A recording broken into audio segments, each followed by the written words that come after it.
Ali Asghar Baroujerdi, Persian, Arabic letter Ain, Arabic letter Lam, Arabic letter Farsi A, Arabic letter Aleph, Arabic letter Sad, Arabic letter Gin, Arabic letter Ra, Arabic letter B, Arabic letter Ra, Arabic letter Wa, Arabic letter Jim, Arabic letter Ra, Arabic letter Dal, Arabic letter Farsi A, also known as Arabic letter Aleph, Arabic letter Sad, Arabic letter Gain, Arabic letter Ra, Arabic letter Kaf, Arabic letter Aleph, Arabic letter Ta, Arabic letter Lam, Asghari Fatal, lit.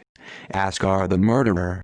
1893, the 26th of June 1934 was the first Iranian serial killer and rapist reported in the 20th century. Moving to Iraq as a child with his family, he started assaulting, raping, and later murdering adolescent boys in Baghdad when he was 14 years old.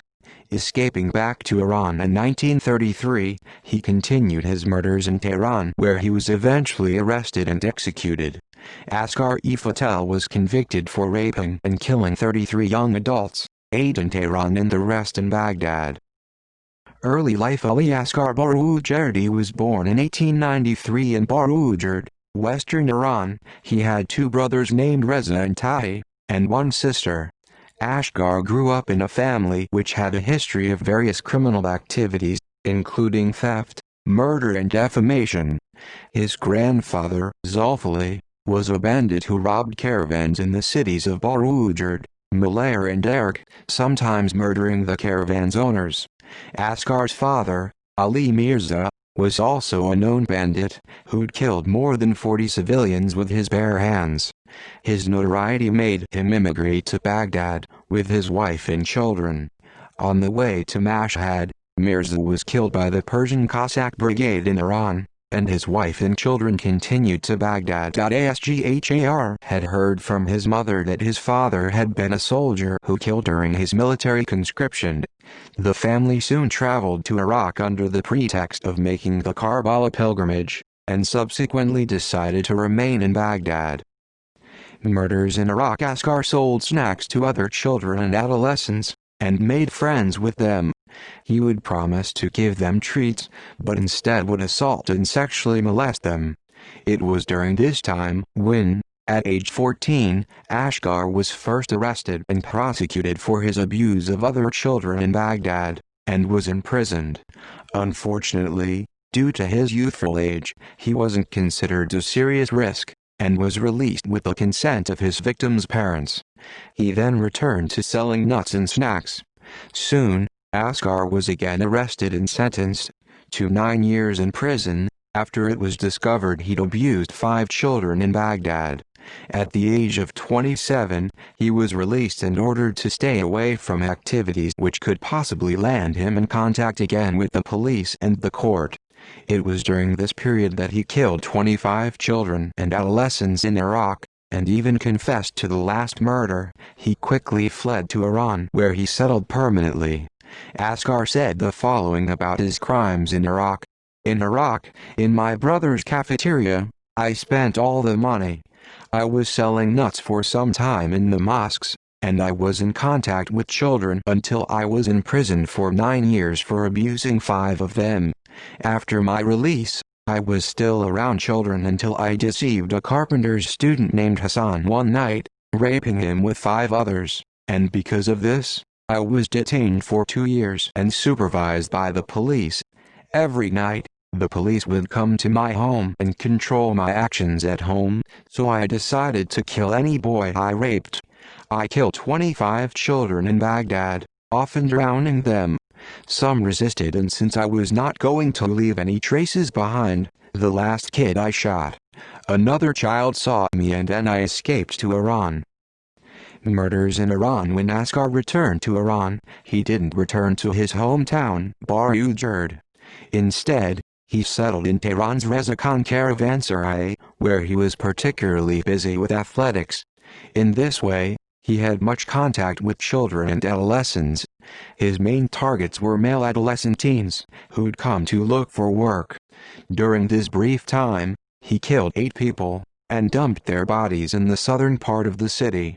The discovery of the mutilated bodies of these adolescents in the furnaces and aqueducts near the Minudasht village became a source of fear in Tehran. Arrest in January 1933, a teenager who was lost in the Qa Lake Arabay village, south of Tehran, found a boy's corpse. He rushed to tell the news in nearby Najafabad. Agents from the Office of Provincial Affairs discovered that in addition to the teen's corpse were two others. Both were under 20 years old, and had been killed in the past couple of weeks. On February 23, in the space of less than 2 months, another young man's skull was found at Laleh Park, but his body was not found. 5 days later, a 31-year-old man's headless body was discovered in the Aminabad district of Dalatabad. By creating a climate of fear around Tehran, the police and the judiciary worked hard to find any clues which would help them find the killer.